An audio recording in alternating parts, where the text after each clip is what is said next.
na maana tukasema ni udunia.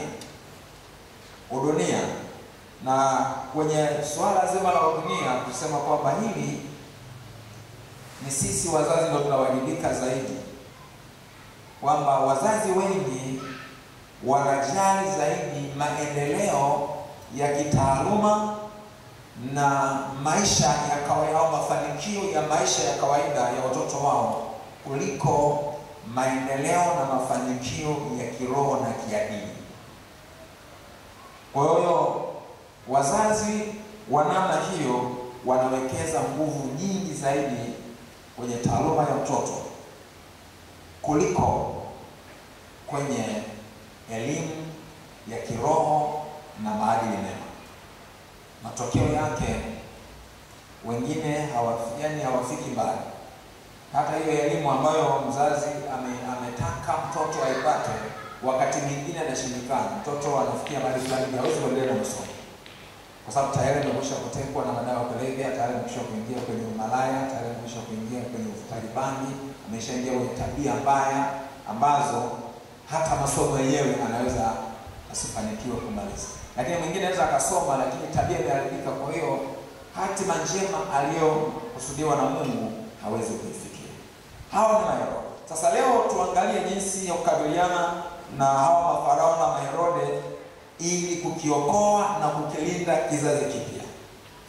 Nataka tuangalie kwa haraka mambo matano ambayo tunaweza tukayafanya, na tukiyafanya hayo tutakiokoa kizazi kipya na kukihifadhi.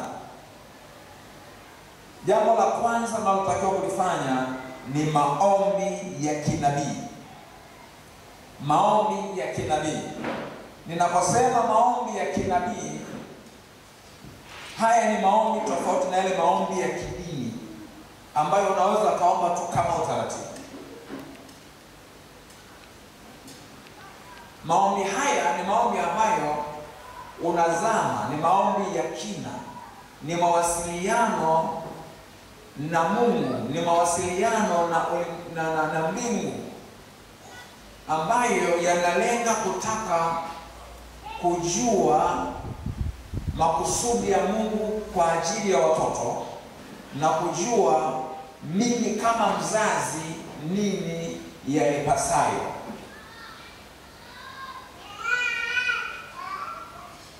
Katika maombi yenye mlengo wa namna hiyo, ni rahisi kuisikia sauti ya Mungu, ni rahisi kupata mafunuo, ni rahisi kupata uelewa, ni rahisi macho ya moyo wako kutiwa nuru.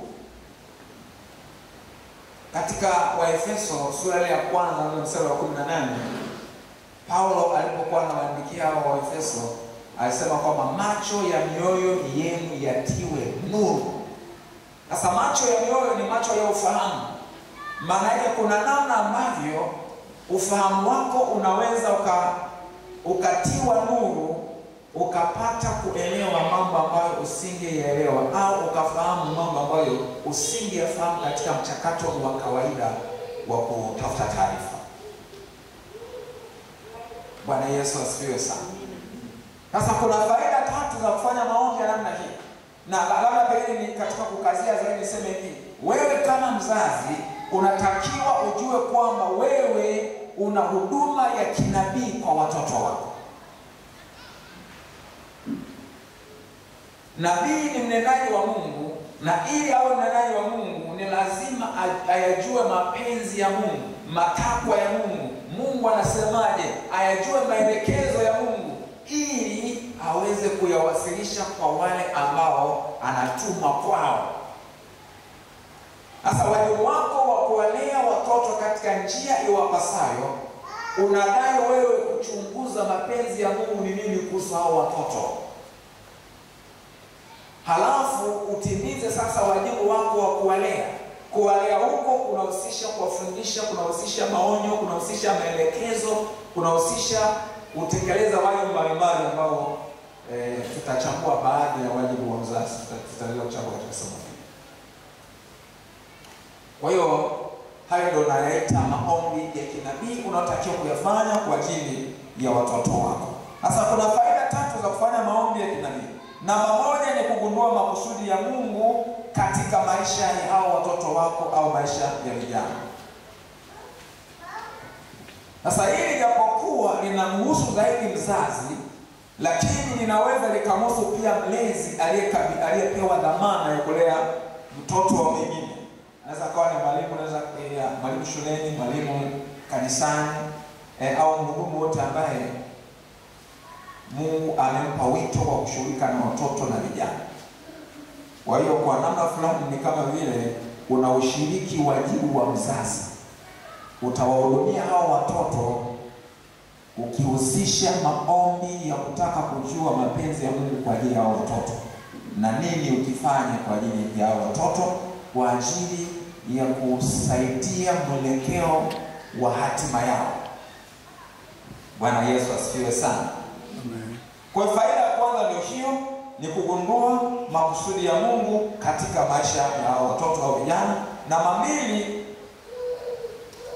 utaweza kuwalea au kuwahudumia katika njia iwapasayo. Mithali 22 mstari wa 6 inasema kwamba mlee mtoto katika njia impasayo, naye hataiacha hata atakapokuwa mzee. Ukimfuatilia Ibrahimu, yeye alijua mtoto anayepewa Isaka yupo kwa kusudi gani. Ukisoma ile Mwanzo 17 ule mstari wa 15 mpaka 19 utaona hilo. Lakini ule mstari wa 19 unasema hivi. Hasa haya ni maneno ya Mungu anaongea na Ibrahimu. Ibrahimu anaambiwa, Sara mkeo atakuzalia mwana wa kiume, nawe utamwita jina lake Isaka. Nami nitafanya agano langu imara kwake kuwa agano la milele kwa ajili ya vizazi, kwa ajili ya uzao wake baada yake. Kwa maneno haya anaambiwa Ibrahimu kama asingekuwa mtu wa ibada, kama angekuwa sio mtu ambaye anakuwa attentive kutaka kujua Mungu anasema nini, sidhani kama angeweza kuyasikia maneno haya. Na sisi kama wazazi na walezi wa watoto na vijana tunatakiwa tuweze kuwa na sikio lenye umakini, ufahamu wenye umakini, kutaka kujua makusudi ya Mungu kwa hao watoto wa kwetu au wale ambao tumepewa dhamana ya kuhudumia. Tukisoma habari za Rebeka, mama wa Esau na Yakobo, tunaambiwa watoto hawa Esau na Yakobo walipokuwa tumboni mwake walimsababishia shida, akapata mateso, ikabidi amwombe Mungu, kwa nini hali inakuwa hivi? Sasa alipoomba aliambiwa kwamba mataifa mawili yamo tumboni mwake. Mdogo atakuwa hodari kuliko mkubwa, na mdogo atamtawala mkubwa. Sasa unaweza ukaona ni kwa nini Rebeka alimpenda zaidi Yakobo kuliko Esau.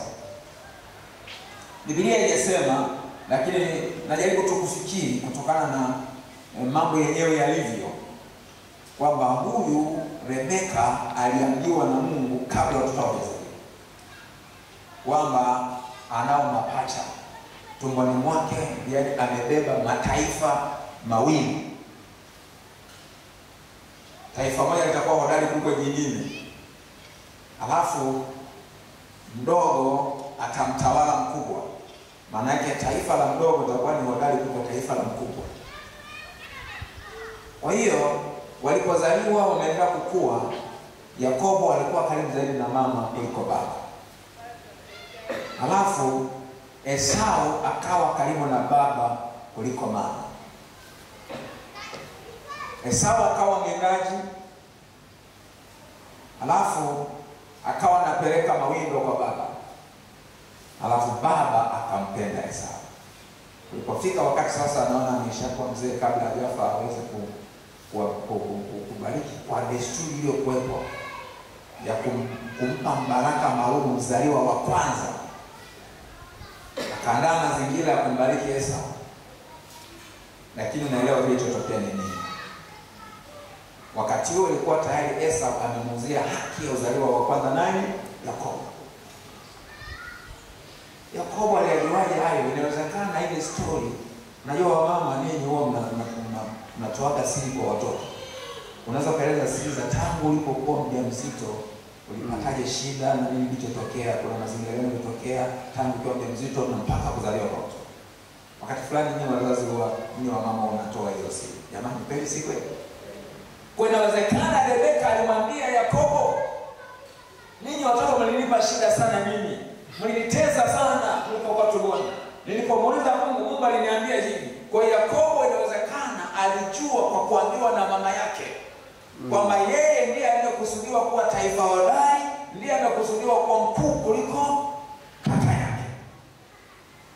Kwa hiyo inawezekana kuna influence ya mama iliyoshape mtazamo wake, ikasababisha Yakobo kuwa na shauku ya mbaraka. Akawa anausaka uzaliwa wa kwanza. Yeye na kaka yake ni mapacha, wametofautiana tu muda, sijui ni masaa au ni dakika tu, sijajua. Watoto wakiwa mapacha huwa kunakuwa na gap la muda gani, mimi sijui, ila mama aliozaa mapacha ndio unajua. Kwa hiyo hawa ni watu waliozaliwa siku moja, hiyo wamepishana tu labda pengine masaa au dakika tu kadhaa. Unaona? Sasa huyo mdogo anaelewa maana ya kuwa mzaliwa wa kwanza na baraka zake, na akawa ametamani, ni mtu ambaye akawa ametamani mambo ya rohoni, akaijua historia ya namna ambavyo tangu babu yao Ibrahimu alipokuwa ameitwa na Mungu na kwamba wao ni watu maalum. Akawa anaelewa hayo. Ila sasa ikatumika njia ya kimwili kupata baraka za roho au kutimiza kile ambacho kimekuwa ni shauku. Mama akatengeneza udanganyifu, akamfundisha mwanae, wakamdanganya Isaka kwa sababu wakati alikuwa amezeeka, haoni sawa sawa. Ndio hivyo akambariki nani? Akambariki Yakobo akidhani anabariki Esau. Na wewe tutazungumza tena kidogo tutakapokuwa tunaendelea mwishoni mwa somo. Inawezekana kama ni Jumapili sio leo. Lakini kile ambacho wanataka tukione hapa ni hicho ya kwamba hawa wazazi walikuwa wamepata fursa ya kujua watoto nao wazaa hatima zao ni zipi, wamekusudiwa nini na Mungu katika maisha yao ya dunia. Kwa hiyo sasa tumeangalia habari za Isaka, habari za Esau na Yakobo, tumeangalia sasa mitazamo ya Rebeka ilikuwa namna gani, mtazamo wa Isaka ulikuwa namna gani, namna ambavyo aliwabariki huyu Isaka inaonekana katika ile Mwanzo 27 ule mstari wa 27 mpaka 29, unaweza kusoma kwa wakati wako. Lakini Yakobo naye kwenye ile Mwanzo sura ya 49 tunaona vile ambavyo kabla hajafa kule Misri aliwakusanya watoto wake wote na akaanza kumtabiria mmoja baada ya mwingine. Matamko yale aliyoyatamka ilikuwa ni unabii wa destiny zao, hatima zao. Na ukifuatilia yale aliyoyatamka mzee Yakobo kwa watoto wake, ukifuatilia yalikuja kutimia.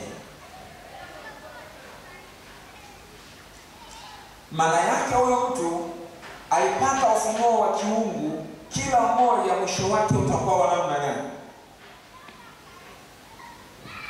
Lakini mfano mwingine ni wa Manoa. Sasa huu ndio mfano ulio wazi zaidi. Manoa na mkewe, tunaelewa kwamba mke wake Manoa alitokewa na malaika. Hawa walikuwa ni watu wazima lakini hawajazaliwa watoto. Akatokewa na malaika na akaambiwa atazaa mtoto. na kuna maelezo aliyopewa pale watoto atakuwa ni namna gani. Alipopeleka taarifa hiyo kwa mume wake hakutaka kubakia na taarifa inayotokana na mke wake tu, na yeye akataka huyo aliyekutokea atutokee tukiwa wote. Na ikatokea ni kweli, siku nyingine akawatokea wakiwa wote. Tena Maandiko anasema kwamba alipomtokea akiwa peke yake, ilibidi akimbie akamwite mume wake. Alikuja tena yule mtu. Alikuwa ni malaika aliyekuja kwa umbile la kibinadamu. Sasa kuna mambo mawili ambayo Manoa alitaka kuyajua kuhusu mtoto atakayezaliwa. Jambo la kwanza tunaliona katika ule mstari wa 8. Sema ndipo huyo Manoa akamwomba Bwana akisema, Bwana, nakuomba yule mtu wa Mungu uliyemtuma na aje kwetu mara ya pili atufundishe. Wewe aliomba kwa mtu afanyaje?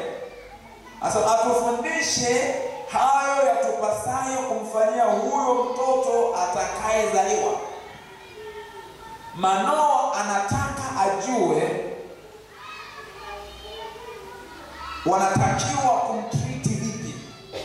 Anataka apate maelekezo ya Mungu namna ya kumtendea huyo mtoto atakayezaliwa. Lakini namba 2 tunaona kwa mstari wa 12 asema hivi, basi sasa hayo maneno yako yatakapotimia, je, huyo mtoto atakuwa wa namna gani na kazi yake itakuwa ni nini? Ni mzazi yupi kati yetu ambaye amewahi kumuuliza Mungu maswali kama hayo? Unaomba Mungu akujalie mtoto. Je, umewahi kuomba kwamba huyo mtoto unapopewa na Mungu ujulishwe pia kama mtoto huyo atakuwa wa namna gani na kazi yake duniani itakuwa ni ipi, na wajibu wako katika kumlea utakuwa namna gani? Upate maelekezo kama umlelee vipi huyo mtoto. Ni mzazi yupi katikati yetu ambaye amewahi kuhoji maswali ya namna hiyo au kumwomba Mungu kwa namna hiyo? Kama wapo basi ni wachache sana. Hata miongoni mwetu tusitulio. Mara nyingi tunafanya kazi ya malezi kwa mazoea tu, kwa utaratibu tu wa kawaida, namna tulivyoona wazazi wetu wanatulea. Kwa hiyo kama tunajua tu kwamba watoto wanatakiwa kulelewa vipi, lakini hatujitabishi kutaka kupata maelekezo kutoka kwa Mungu. Yaani Mungu atuambie mtoto huyu naye kwenda kupewa. Inawezekana wewe mama ni mjamzito, au wewe baba mke wako ni mjamzito, au umekwisha pewa huyo mtoto. Haulizi huyu mtoto Mungu umemleta kwa makusudi yepi, na sisi kama wazazi tunatakiwa tumtendeeje, tumlee vipi? Kwa hiyo kuna yale malezi ya jumla tu, lakini kuna kitu ambacho naweza kukiita ni special treatment. Sio kila mtoto utamlea kwa namna ile, kwa sababu every child is unique. Kila mtoto anakuja na upekee fulani. Sasa ukimwomba Mungu anaweza akakusaidia.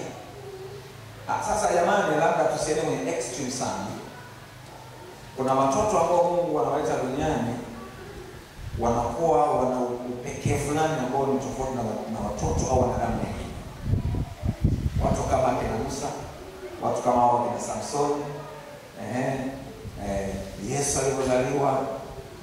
Of course, hatutegemei kwamba kila mtoto atakayepewa maelekezo ya namna ya kumlea na makusudi ya huyo mtoto yatakuwa wazi sana. Unaweza hata ukaomba sana tu, bado yale makusudi yanaweza yasiwe wazi sana, na maelekezo yanaweza yasiwe wazi sana. Maana tukaenda kwenye extremes. Ukianza kudai sana na kutaka sana, unaweza kufungua mlango pia wa shetani kukudanganya. Yanatoka pamoja. Kwa maana kwamba usiadai sana mafunuo. Si mara zote Mungu atataka kukupa mafunuo maalum, special revelations. Unaelewa? Kwa hapa sina maana tuingie kwenye extreme ya namna hiyo ya kutaka mpaka uambiwe kila kitu na undani kabisa. Yaani ambaye huyu atakuwa daktari, sijui huyu atakuwa hivi, huyu atakuwa askofu, huyu atakuwa sijui mchungaji, huyu sijui atakuwa mkulima hodari, huyu atakuwa, yani inaweza isiwe kwa viwango hivyo. Lakini mimi ninaamini kama tunaomba kwa kumaanisha tunataka kupata maelekezo, hata kama hautapata ufunuo ambao ni dhahiri sana, ni kamili sana, lakini angalau utapata mwelekeo fulani utakao kusaidia usipotoke. Na tuko pamoja eh? Yes, utapewa angalau ule mwelekeo wa jumla. Mungu hata kuacha gizani kabisa. Utajikuta tu kwamba hata kama hauelewi kila kitu, hata kama haujafunuliwa kila kitu kuhusu mtoto wako, lakini kuna namna ambavyo Mungu atakuongoza kufanya kwa usahihi ili uweze kumlinda huyo mtoto dhidi ya mafarao na umuhifadhi na uhakikisha kwamba makusudi ya Mungu katika maisha yake yanatimia. Na mambo mengine Mungu huwa anayafunua kwa vipande, kwa hatua. Hafunui kila kitu mara moja kwa mara zote.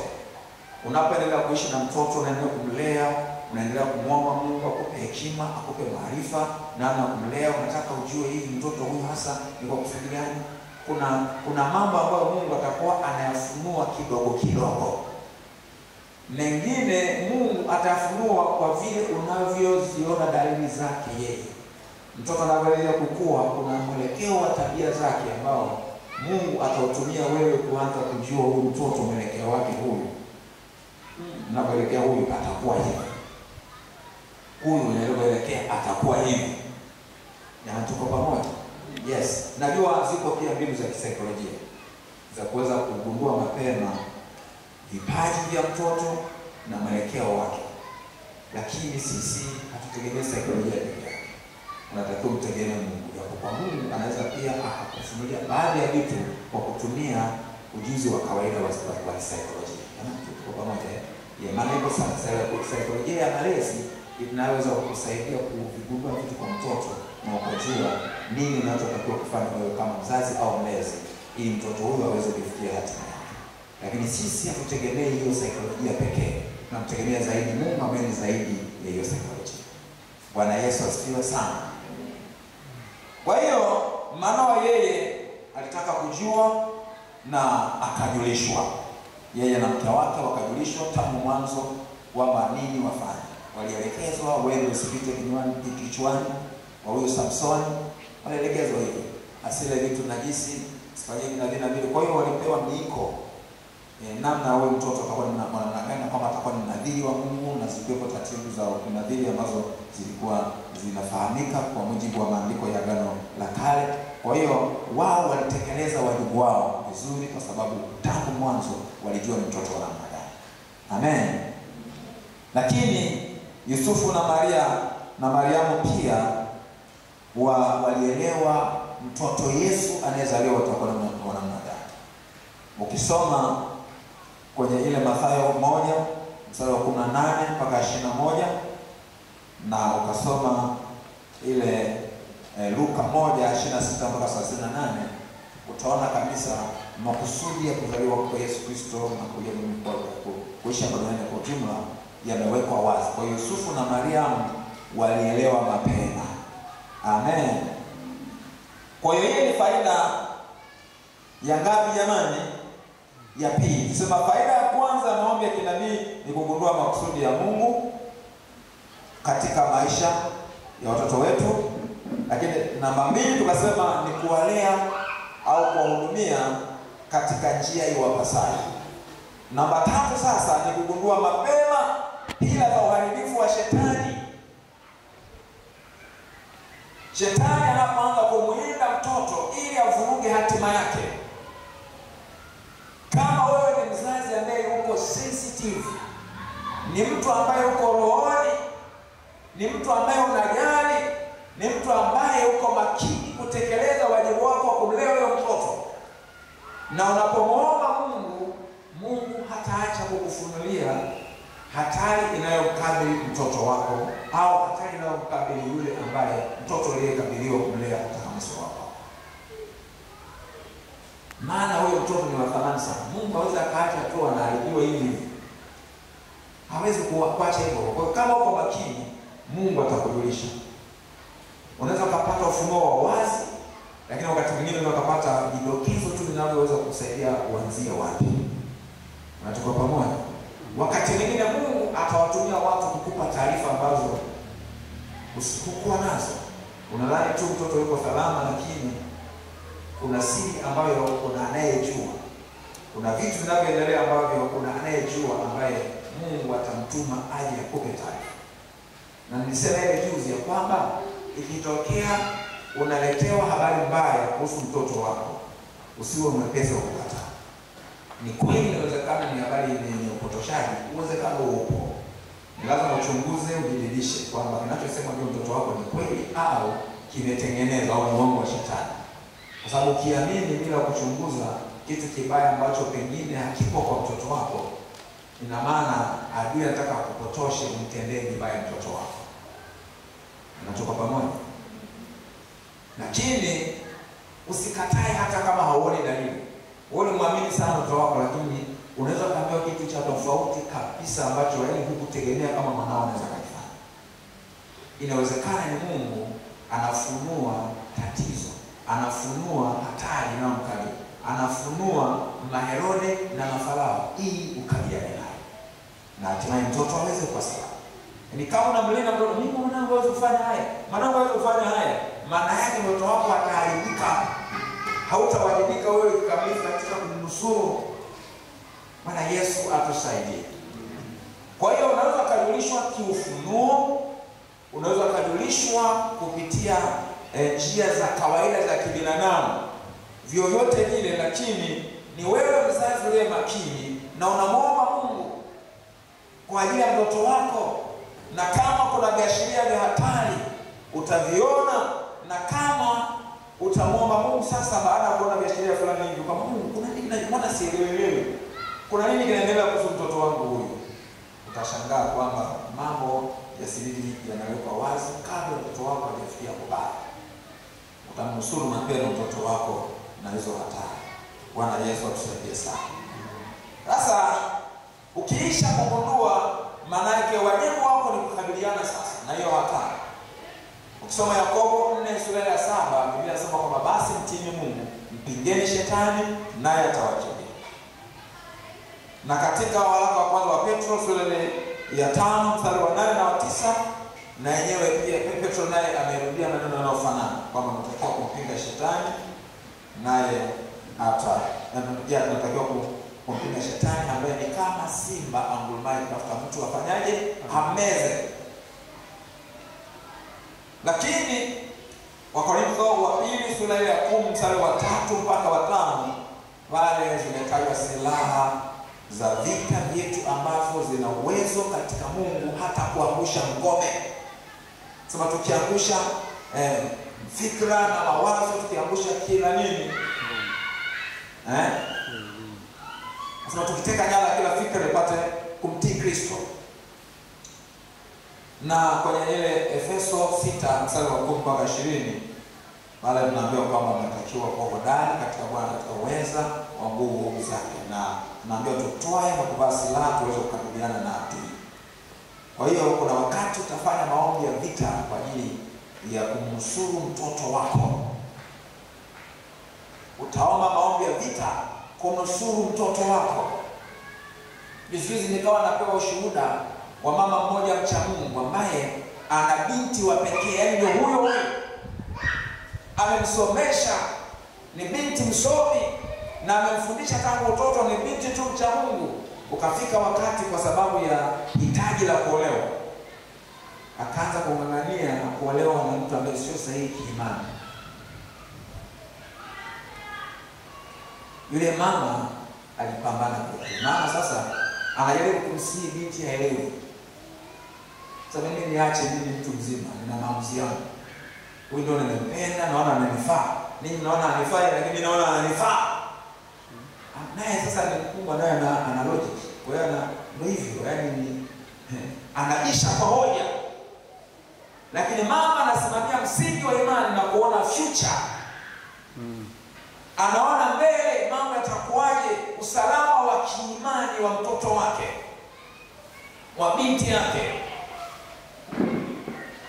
Sasa mama anashuhudia kwamba alifanya maombi mazito sana ya kumsihi Mungu, lakini kukabiliana na zile roho ambazo zinataka kumpotosha binti yake. Akafanikiwa kumnusuru binti yake. Mambo yale yakavurugika na binti akarudi kwa machozi kumwomba radhi mama yake. Mama, nisamehe, nilikuwa sijielewi, sijui ni nini kilinipata mimi. Alafu baadaye akapata mume safi kutoka kwa Bwana. Halo. Naona huyu ni mzazi ambaye alikuwa anajua nafasi yake, ya kwamba kuna uharibifu unaweza kutengenezwa na shetani kuvuruga hatima ya mtoto wake, na yeye anatakiwa asimamie wajibu wake. Sasa mtoto wako ameshakuwa ni mkubwa, maana mtoto mdogo unamdhibiti kirahisi. Utamchapa, utamfanyaje, utamkemea, unamdhibiti. Ameshakuwa mkubwa, maneno yako bado hayatamsaidia. Unaweza kumwelimisha asielewe. Wewe utakabiliana na ile roho inayomsakama.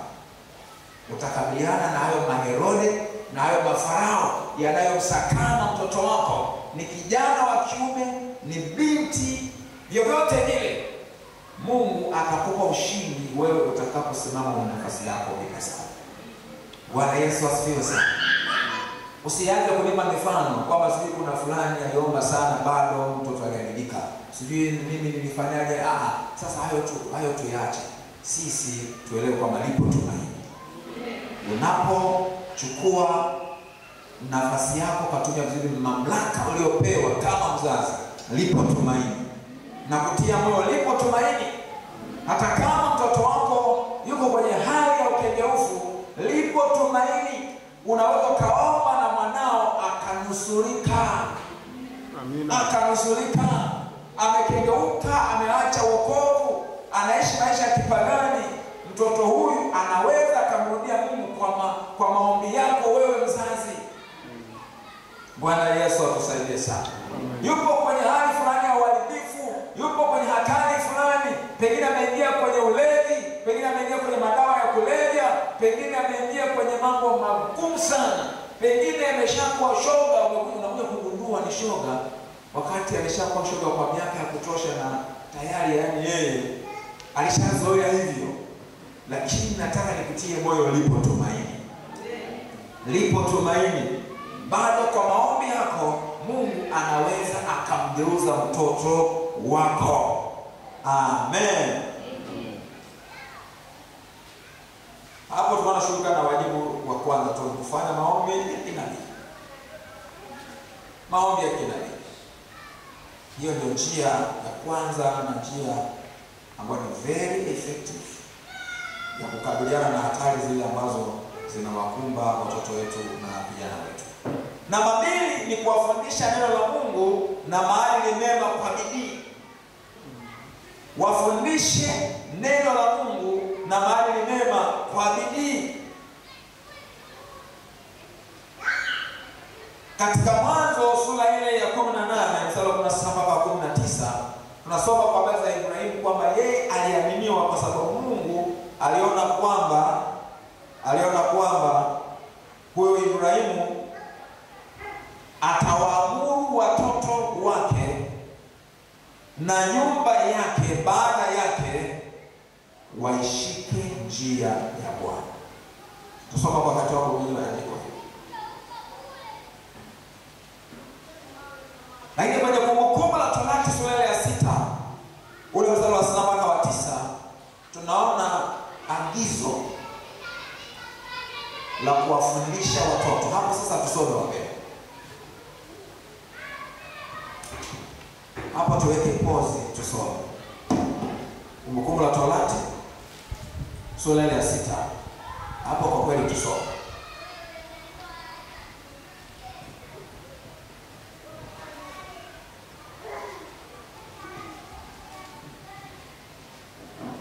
Kumbukumbu la Torati sura ya 6 mstari wa 6 mpaka ule wa 9 Ila sasa hebu tu nianze ule mstari wa 4. Biblia inasema hivi, sikiza Israeli, Bwana Mungu wetu, Bwana ndiye mmoja. Nawe mpende Bwana Mungu wako kwa moyo wako wote, na kwa roho yako yote, na kwa nguvu zako zote. Na maneno haya ninayokuamuru leo yatakuwa katika moyo wako, nawe uwafundishe watoto wako kwa bidii, na kuyanena uketipo katika nyumba yako, na utembeapo njiani, na ulalapo na uondokapo. Yafunge yawe dalili juu ya mkono wako, nayo yatakuwa kama utenge katikati ya macho yako. Tena yaandike juu ya miimo ya nyumba yako na juu ya malango yako. Kwa hiyo unaona hapo sasa ni agizo wanalopewa wana wa Israeli kuwafundisha watoto wao neno la Mungu. Anasema, na maneno haya ninayokuamuru leo yatakuwa katika moyo wako, nawe wafundishe watoto wako kwa bidii. Uwafundishe watoto wako kwa bidii. Najua ndugu zangu, hata hii tunawaita Sunday school, yani shule ya Jumapili ya watoto, ilianza tu baadaye, lakini wajibu wa kuwafundisha watoto neno la Mungu ni wa mzazi, sio wa mwalimu kanisani.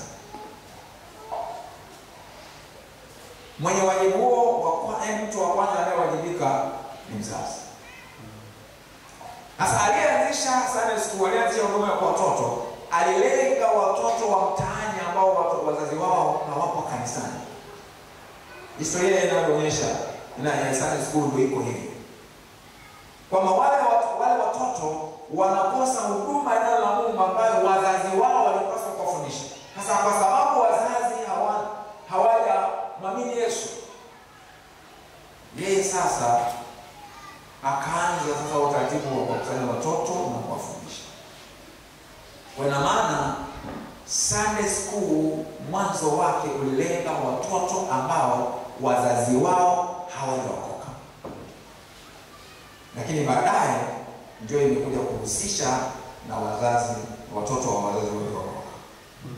Afu bahati mbaya imefika mahali sasa jukumu la kuwafundisha watoto neno la Mungu wameachiwa walimu wa kanisani au walimu wa watoto. Wazazi tunaona kama hilo halituhusu, ni kazi ya walimu. Turudi kwenye ukweli. Amina. Kanisa litaendelea kutekeleza wajibu, ila ieleweke kwamba kanisa linamsaidia mzazi. Ni kama tuna supplement, ni kama tunaongezea kile kinachopungua kwa huduma ya mzazi. Kwa hiyo kanisa na mzazi aliyeokoka natakiwa tushirikiane. Mzazi tekeleza wajibu wako na kanisa litekeleze wajibu.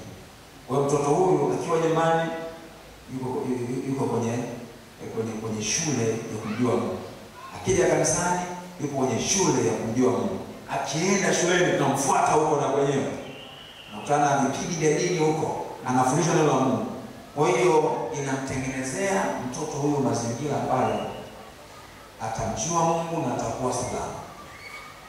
Mafundisho ya neno la Mungu na maombezi au huduma za kiroho yule anazopewa zinakuwa ni kinga ya kumfanya huyu awe salama dhidi ya hatari ambazo zinakusudiwa na dunia na shetani.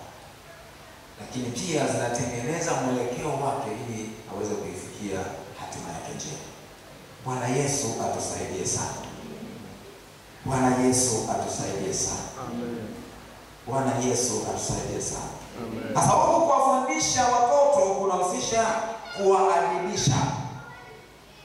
Mtoto haufundishi tu kwa maneno, lakini yule mtoto mdogo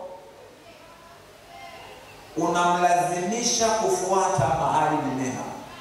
Anapokiuka, mzazi unatumia mamlaka yako kutia maumivu kidogo ili mtoto alazimike kufuata jema unalomwelekeza. Huo ni utaratibu wa kimungu kabisa. Sasa jambo hili tayari linaanza kupigwa vita. Wenzetu ukienda kwenye dunia ya kwanza huko, zipo sheria zinazowalinda watoto. Kichapa mtoto ni kosa.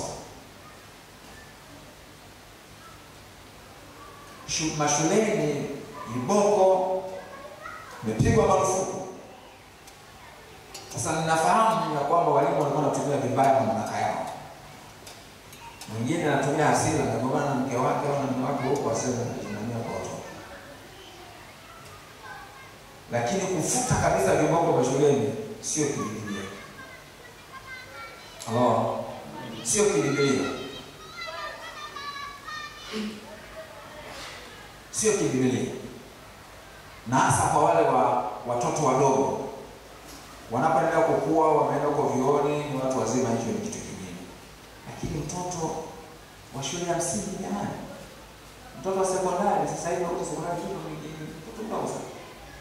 Ninakumbuka ninaposoma, yani ninajaribu kulinganisha. Nilipokuwa shule ya msingi nilikuwa nachapa sana viboko. Ninaenda sekondari viboko vilipungua sana. Yani sekondari unaweza yani sijui kwa sasa hivi, lakini enzi zetu zile unaweza kuanza form 1 mpaka form 4 hujachapa viboko. Ni uwezekano huo upo kabisa. Na sisi tuliishi bodi. Wewe tu unafuata sheria tu vizuri, yani hivyo.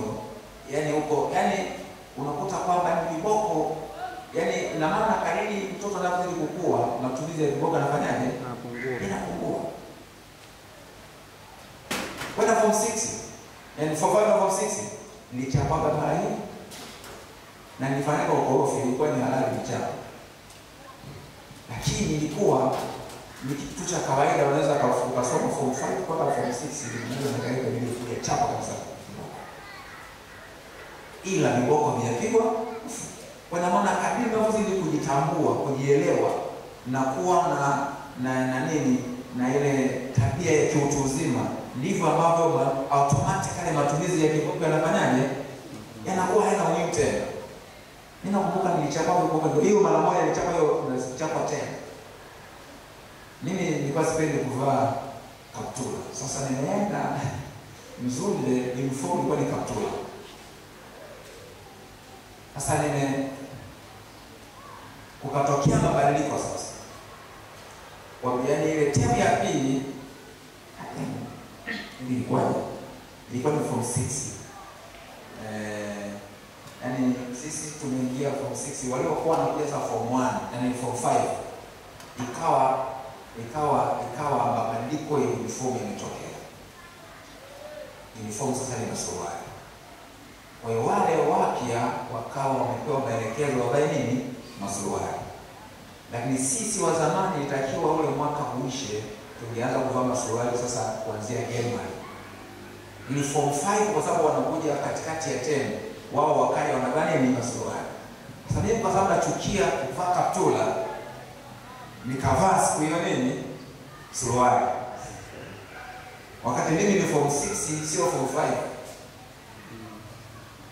Hapo sasa mwalimu aliponiona tu, wewe bwana baba suruali chini nikapigwa njiti form 6. Yaani nilikuwa ndio hiyo tu. Na nilikuwa kwa najua. Hiyo tu. Kwa sasa nataka kusema ni nini? Kwamba wazazi tunatakiwa tutekeleze wajibu wetu wa kuwaelimisha watoto.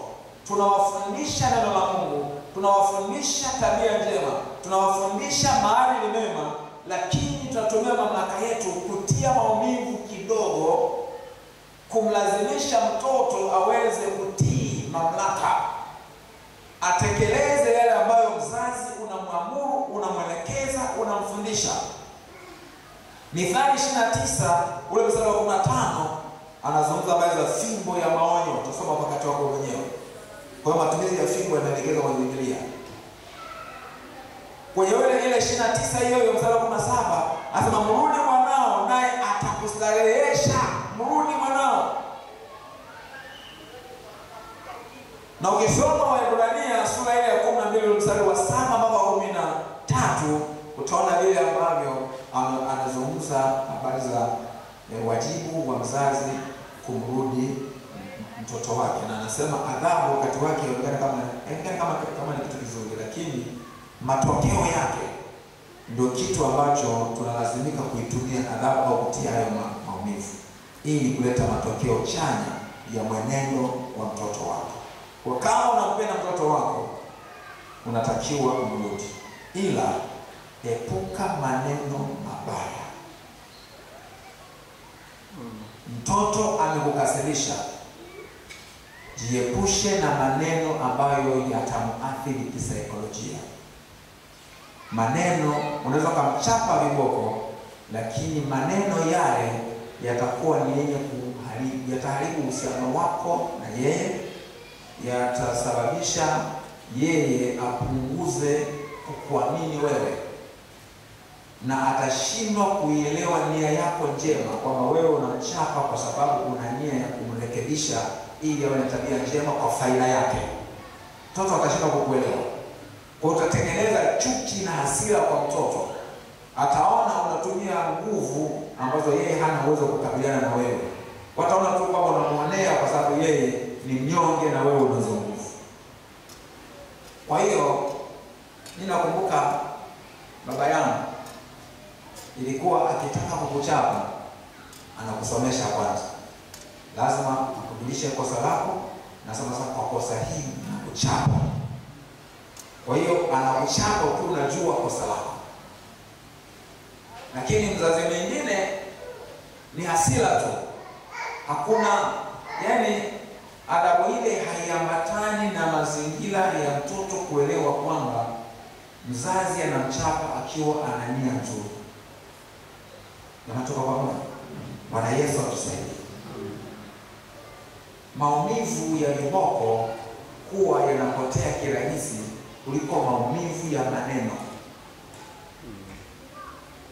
Binti mmoja aliambiwa na mama yake, na yaani mama alikasirika kwa ng'ombe wewe. Miaka mingi baadaye bado binti alikuwa anakumbuka kwamba mamangu alimita mimi ng'ombe. Imefika wakati wa kuolewa na mama amehusika kwenye kupanga mahali. Sasa tunapanga mahali, ng'ombe ndio tunaipangia mahali. Yaani bado ile neno lilimuuma sana na hakusahau kwa urahisi.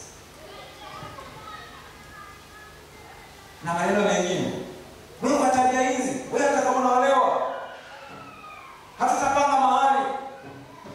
Unajua kule nyumbani kwetu, binti akiolewa mkapokea mahali, mambo yakimshinda kule kwamba ameshindwa kuwa mke mwema, anaporudishwa maana yake lazima, yaani ndoa inapovunjika lazima kufanya kurudisha mahali. Kwa sasa mama anamwambia kwamba kwa tabia hizi, wewe hata unapolewa hatutapanga mahali. Yaani usisumbuke, kwa maana kwa wewe yatakushinda tu. Yaani kwa tabia hizi wewe mzika kwa mume, ndio ndio kusema. Sasa maneno kama hayo hayafai. Maneno kama hayo hayafai. Hili jiepusha nayo. Mzazi amekasema nitakuua mimi. Unataka kuua wewe hata kama hutaua, lakini yale maneno tayari yamekwisha kumuua mtoto. Yaani huo ni unyanyasaji.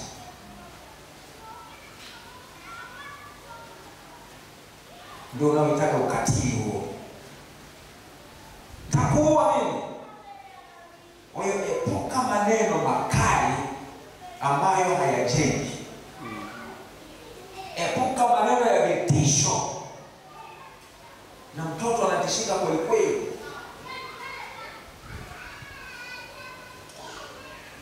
Lakini epuka kumwadhibu mtoto kwa kumuumiza. Lengo sio kumuumiza mtoto. Kuna ambao wanasababishia watoto wao ulemavu kabisa wa kudumu kwa sababu ya dhambi. Mama mmoja mtoto wake aliiba nyama. Ametoka shamba, unajua kama mboga zipo, pika tu ugali chachapo, unakuta mboga hakuna. Nani amekoma akajulikana mtoto? Ndio sio kwa miaka mingapi. Mama alipiga yule mtoto kwa hasira. Chukua haya masikio, anajia masikio ananyonyoa hivi juu, anarudi hivi. Tukisungura. Mtoto amebeba nini? Nyama. Alipiga sasa ndio sawa. Alitia ulemavu fulani. Sikumbuki alimlemaza nini? Si mikono, alipiga mikono, na alipiga mikono. Yaani ni kisa kabisa ambacho nimesimuliwa nikiwa hapo. Ni kisa naye, yaani ni kitu kabisa ambacho Sasa hasira inaisha, mtoto anatibiwa, anampaka babake na ulemavu, mama moyo unamuuma, maana upendo wa mama bado uko. Ilikuwa ni hasira tu, ni hasira tu. Sasa mtoto amekuwa mlemavu, kwa anapoendelea kuona ule ulemavu wa mtoto wake, anakumbuka ile tukio, anajuta, ana majuto yasiyoisha.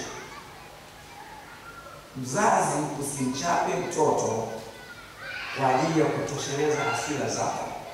Ukiona hasira ni kali sana kutoka mkuuni, ni afadhali uache, usiseme maneno wala usimwadhibu. Kwenye saikolojia wanasema ni mko, nguvu yake huwa inadumu kama kwa dakika 20 hivi. Baada ya hapo kuna uwezekano wa kuanza kucontrol na inaanza kushuka. Sasa ni afadhali usubiri kwanza ili hasira ifanyaje, kishuke. Na hasira inapokuwa inapanda sana, uwezo wa akili kuchanganua vitu na kufanya maamuzi sahihi unapungua. Kwa hiyo utafanya kwa mihemko ya hasira, utasema vitu vibaya, utafanya vitu vibaya ambavyo vitaleta madhara badala ya kumwokoa mtoto. Lengo tunakinusuru kizazi kipya na kukifa. Lengo sio sisi tena ndio tuwe Farao na Herode, waharibu hatima ya mtoto. Maana kuna wazazi mpaka wao wadogo kwa kukosa umakini, adui anawatumia kuharibu hatima ya mtoto. Bwana Yesu atusaidie. Ili kwamba tuwe wazazi bora. Tuwe wazazi bora. Uchani mtoto kwa ajili tu ya kutosheleza mihemko ya hasira zako. Bwana, jizuie hasira ishuke, umwadhibu mtoto vizuri ili kwamba huyo mtoto arekebike. Unacholenga ni kumrekebisha nyooke, sio kumdhuru. Bwana Yesu aturehemu jamani. Amen. Bwana Yesu aturehemu jamani. Amen. Kuwafundisha watoto kunahusisha wewe kuwa kielelezo. Maisha yako, maneno yako, matendo yako, hali yako ya uchaji inakuwa ni kielelezo cha kuigwa na watoto. Timotheo katika ule waraka alioandikiwa na Paulo, waraka wa kwanza kwa Timotheo alioandika Paulo, sura ya 4 mstari wa 12, aliambiwa kwamba awe kielelezo kwao wasioamini katika usemi, katika usafi na katika imani. Sasa sisi tunatakiwa kuwa kielelezo kwa watoto wetu ili kuwajengea imani. Amina. Tuwe kielelezo katika imani, katika usafi kwa maana maisha matakatifu, katika mwenendo wetu kwa ujumla, tuwe kielelezo kwa watoto wetu. Na tunaambiwa kwamba actions speak louder than words. Yaani matendo yana nguvu kuliko maneno. Maneno yako ya kumfundisha mtoto ampende Mungu, amche Mungu, asitende dhambi, na mara nyingi natumia zaidi vitisho. Watoto wakifanya hivi na hivi, wewe utachoma moto tena motoni. Kifanya hivi na hivi utaenda mbinguni. Yaani hatuwasilishi upendo wa Mungu kwa watoto. Yaani vitisho. Kwa hiyo unamtengenezea mtoto hofu kwamba akifanya hivi atachoma moto. Na kwa hiyo sasa Mungu sio namna hiyo. Mtoto aujue upendo wa Mungu. Mfundishe vizuri. Usitumie tu vitisho. Amjue vizuri Mungu ni wa namna gani. Mungu ni wa upendo, ni wa huruma, Mungu ni mtakatifu. Kwa hiyo hatutaki kufanya nini? Tusitende dhambi kwa Mungu ni mtakatifu. Mfundishe vizuri mtoto kwa lugha ambayo ataielewa, lakini usipotoshe. Naam, usipotoshe. Kwa hiyo wewe sasa unakuwa kielelezo badala ya maneno tu ambayo yanamfafanua wa Mungu ni namna gani na anataka nini, hataki nini. Maisha yako ndio yatakao tafsiri mtu anayempenda Mungu anakuwaje. Mtu anayeishi maisha matakatifu anakuwaje. Mtu mcha Mungu anakuwaje. Kwa hiyo unamrahisishia mtoto anakuiga wewe. Anakufuatisha tu. Hilo ni la pili. Jambo la tatu, na tunaangalia namna kukabiliana na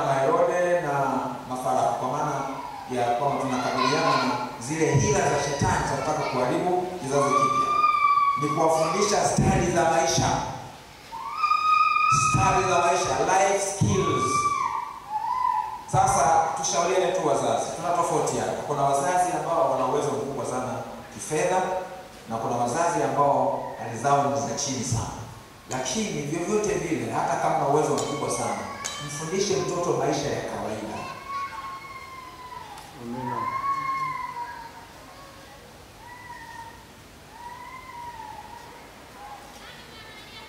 Sio vizuri kutumia uwezo wako kuwadekeza kupita kiasi watoto. Nizungumze na wale ambao wana uwezo. Mtoto anazidi kukua, hajui kufua nguo zake. Mtoto anazidi kukua, hajui kusafisha nyumba. Mtoto anazidi kukua, hajui kupika. Awe ni wa kike, awe ni wa kiume. Sasa ndugu zangu wapendwa, unajua unapoingia kwenye real life, huyu mtoto wa kike ambaye wewe kwa sababu ya uwezo mkubwa anafanyiwa kila kitu, anafuliwa nguo, anapikiwa. Yaani hata kuoga tu unakuta anaogeshwa mpaka mkubwa anaweza kujifunza hata kuoga yeye mwenyewe. Amekuwa mkubwa sana. Lakini huyu atapendwa na kijana ambaye atataka mke. Nasemaka wife material. Ndio ile kitu. Nane. Wewe binti umemsogesha, ana madigrii. Lakini anaolewa na mwanamume ambaye anataka mwanamke mwenye sifa za kuwa mke. Hata kama ni msomi, lakini zipo sifa fulani ambazo zinajulikana kwamba mwanamke anatakiwa awe hivi. Sasa wale mwanamke gani hata kama ni msomi, hata mtoto wa familia ya kitajiri, hawajui kupika, hawajui kufua nguo, hawajui kufanya nini na nini. Lakini wapendwa, wewe mzazi mcha Mungu, hata kama Mungu amekubariki una pesa kama zote, hebu balance basi. Amen. Unawafanya kazi wale wawe wasaidizi, wasiwe mbadala. Kwa sababu muda wa nini na watoto kuwepo nyumbani wa kufanya kazi nyumbani ni mdogo. Kuna hitaji mtu kuja kuwasaidia, unamlipa, unamwita binti wa kazi, nahitaji vijana, unamwita vijana wa kazi wasaidie kwenye mazingira, bustani zina. Sisemi ni vibaya, ni sawa, lakini watoto wako weekend wasaidie. Amina. Hello. Wasaidie. Na wajue kabisa wajibu wa kazi nyumbani ni wa kwao. Huyu ni mtu akuja tu analipwa kusaidia. Yaani huo ndio ushauri wangu. Mama mwenye nyumba, baba mwenye nyumba na watoto wajue kwamba wajibu wa maisha ya nyumbani ni wa kwao. Ni wajibu wao kupika chakula chao, ni wajibu wao kufua nguo wanazovivaa, ni wajibu wao kusafisha mazingira wanayoyaishi, ni wajibu wao kuendesha maisha hapo. Ila kwa sababu wanatingwa kwa ajili ya utafutaji, pengine wazazi ni wafanyakazi, watoto ni wanafunzi, hawana muda wa kutosha, kwa hiyo wanaajiri mtu wa kuwasaidia. Sio lugha inaeleweka hiyo. Wanaajiri mtu afanyaje? Wa kuwasaidia. Sasa kama ufahamu huo ukiwepo na watoto wakijulishwa, watafanya kazi. Kama mapema wafundishwa kupika, wao wa kiume wao wa kike, wafundishwa kupika, wafundishwa kusafisha nyumba, wafundishwa kuosha vyombo, wafundishwa kufua nguo zao, wafundishwe ile maisha ya kawaida ya nyumbani, hata kama ni watoto watajiri. Wafundishwe, wajue anayelipwa anawasaidia katika wajibu wao. Wajibu ni wa kwao, huyo anasaidia tu, analipwa kuwasaidia. Allah. Bwana Yesu atusaidie sana. Lakini watoto life skills ni pamoja na uendeshaji wa shughuli za kuingiza kipato. Sasa hapa shida ipo zaidi kwa wafanyakazi. Sababu wewe umeajiriwa ni afisa mahali. Umeajiriwa ni meneja mahali, umeajiriwa una nafasi fulani, mfanya kazi katika ofisi fulani, katika shirika, katika ofisi za serikali. Bahati mbaya watoto wetu huwa hawalipi zile kazi. Hello. Mama Mwanyani huyu amestaafu akiwa afisa elimu. Lakini kuna aliyerithi kazi yako ya afisa elimu. Umestaafu na afisa wako ulikuwa wako wewe. Watoto unawasomesha, wengine madaktari kama mandari. Ni doctor. Wewe ulikuwa ni teacher, yeye ni doctor. Naona? Kwa hiyo kwa mfanyakazi kidogo kuna changamoto ambayo kanatakiwa katatuliwe. Kwa sababu kwenye haya maisha ya kawaida au niseme ya kizamani labda nitende. Mzazi mkulima alikuwa analea watoto wao wakulima kama hivi. Mzazi mfugaji anawalea watoto wao wafugaji. Hivyo ndivyo zilivyo jamii za Wamasai, za jamii za Wasukuma. Maisha ya wazazi, maisha ya familia ndio maisha ya watoto. Wanaendeleza maisha yale yale. Wazazi ni wafugaji na watoto wanakuwa wafugaji kwa sehemu kubwa. Japokuwa najua mabadiliko ya mifumo ya maisha imesababisha sasa unakuta kwamba mtoto ni familia ya kifugaji, lakini yeye amechomoka, amesoma, amekuwa vijijini. Au tu amechagua kufanya biashara. Anatoka kijijini anakuja kuishi mjini, anataka kufanya kitu cha tofauti na wazazi wake.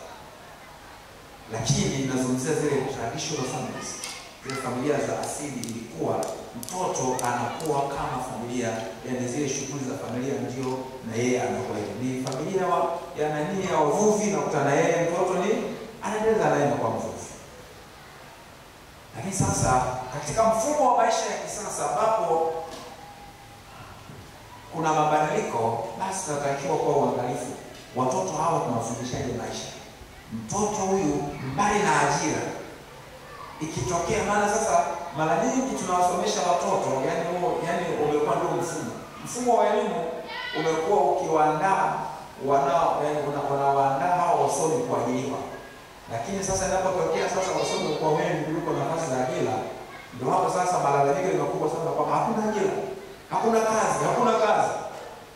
Kwa sababu hawa watoto hawakuandaliwa na familia zao, na wala mfumo wa elimu haukuandaa wao kujiajiri au kuwa na shughuli zao za tuseme, hazikuandaa kuwa entrepreneurs, kuwa wajasiriamali. Ziliwaandaa kuwa wajili. Kuna utamani yake anapita kijana na bahasha hizo zenye vyeti, anahangaika, atapata kazi wapi? Atapata kazi wapi? Mwaka unaisha, mwaka wa pili, mwaka wa tatu, hakuna cha maana anachokifanya. Akili iko kwenye ajira tu. Ni mcha Mungu, anakuja kanisani, mchungaji niombee, sina kazi. Hivyo miaka inaisha, hakuna cha maana anachokifanya, sina kazi. Kwa sababu kwa tafsiri yake kazi ni kuajiriwa tu. Sasa wazazi tunatakiwa tulitafutie ufumbuzi jambo hilo, kwamba vijana wetu tunaowasomesha tuwalee katika namna ambayo, sisemi kwamba tusitafute ajira au kusafisha, sisemi hivi. Lakini kama mazingira yanatokea kwamba ajira ipatikane, leo jamani mtu afeli kabisa maisha. Hakuna option, hakuna namna nyingine. Sasa mzazi kama unamfundisha mtoto life skills, huyu atakuwa na mbadala. Kama akiona ajira zipatikani, anaweza kupata mbadala, na wakati mwingine anaweza katoboa kimaisha kuliko ambaye ameajiriwa. Yes. Leo hii kuna wasomi ambao uko kwenye kilimo. Leo hii kuna wasomi ambao wameingia kwenye ufugaji. Leo hii kuna wasomi wameingia kwenye biashara na wanafanya vizuri kwa sababu elimu imewafungua zaidi ufahamu, wana uwezo mkubwa zaidi wa kufikiri. Kama tu akiamua kufuata mkondo huo. Yaani kama akili zake bado zitakuwa zinaangalia tu ajira, hawezi kufikiri vinginevyo. Lakini akiamua kuilazimisha akili sasa kwenye mwelekeo huo wa kuwa mjasiriamali, msomi ana fursa ya kufanya vizuri zaidi kuliko ambaye hajasoma. Kwa sababu kuna baadhi ya biashara, namna ya kuifanya biashara kwa mtu aliyesoma anaweza kaifanya vizuri zaidi. Anatoka pamoja. Yes.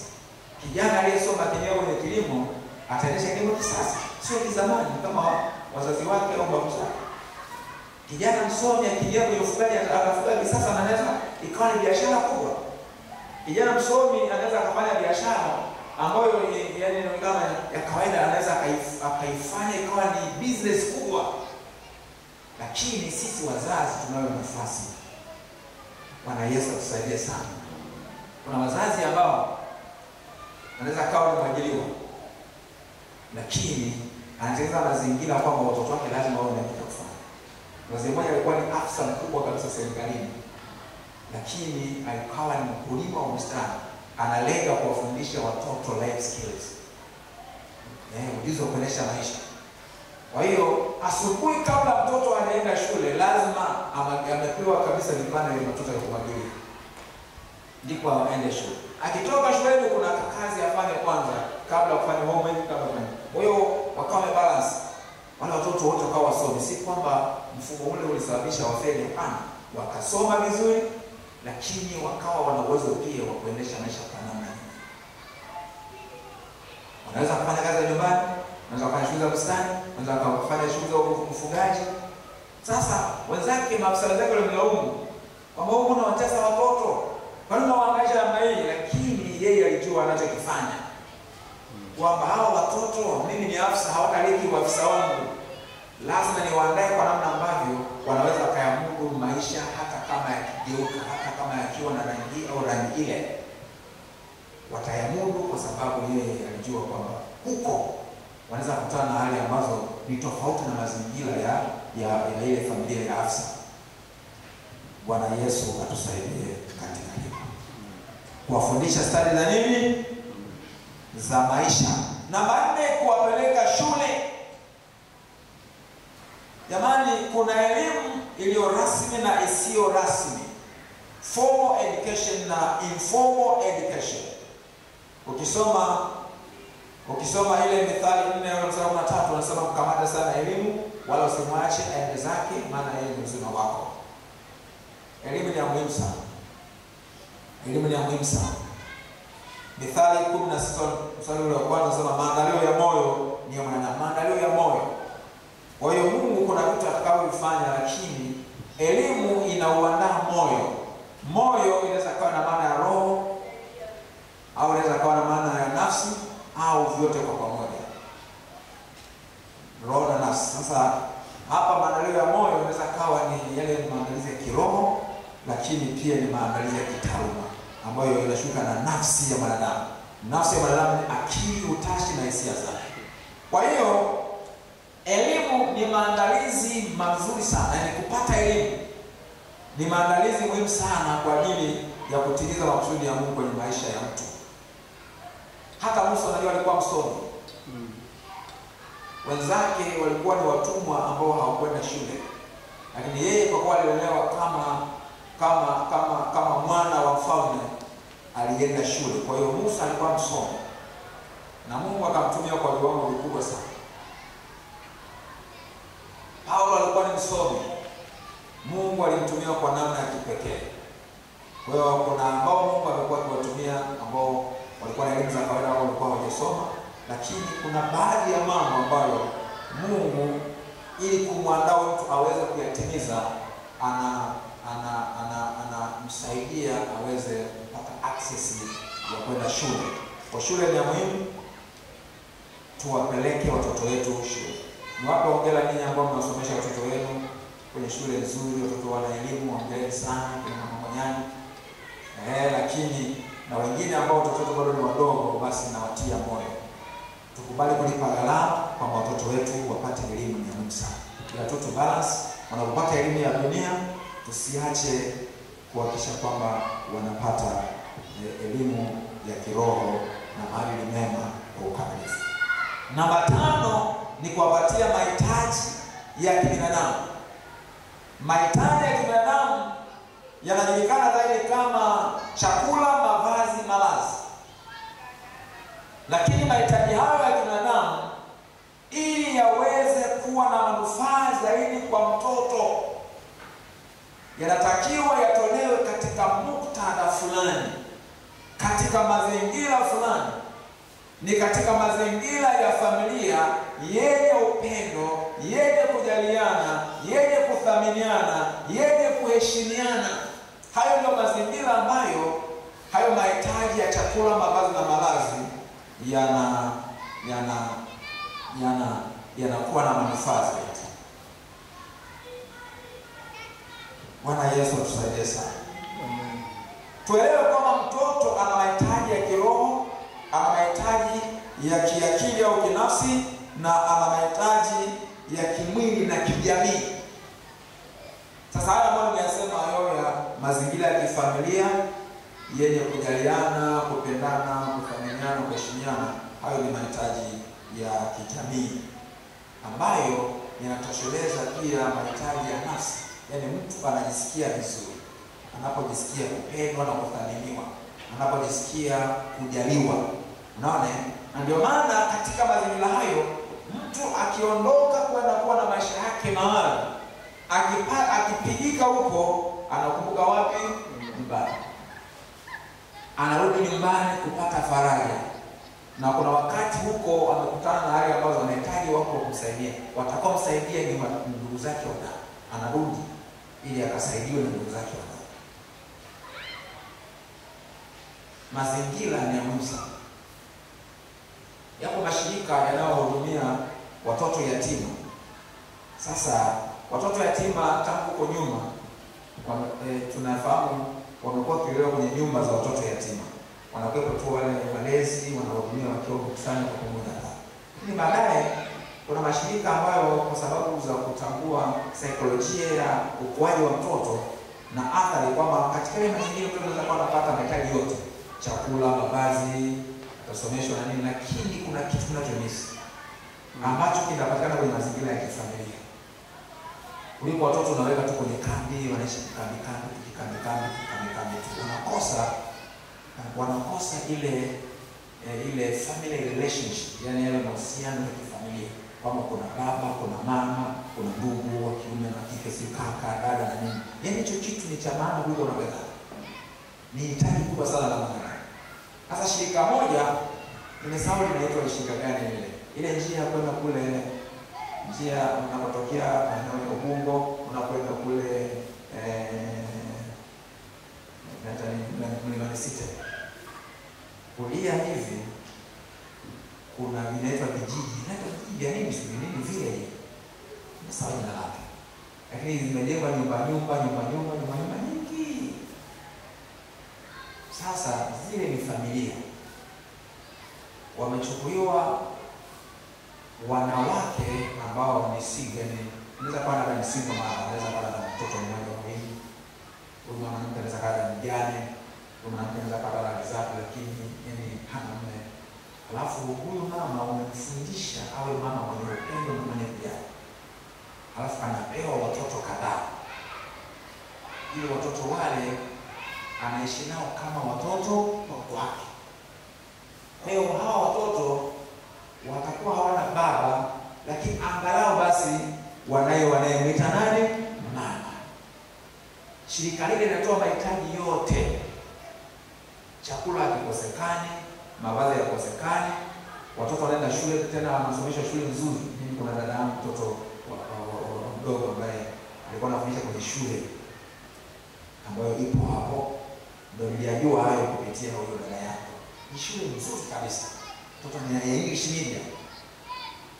Kwa hiyo huyu mtoto anakuwa kwenye mazingira ya kifamilia ambaye kuna anayemwita mama na anayemwita kaka, anamwita dada au labda na wadogo zake, anajisikia vizuri. Kwa hiyo makuzi yake yanakuwa ni makuzi ambayo ni mazuri zaidi. Anajengeka vizuri kisaikolojia. Shirika lingine lenyewe likafanya kitu tofauti kidogo. Watoto yatima wanawasambaza kwenye familia za wachamungu.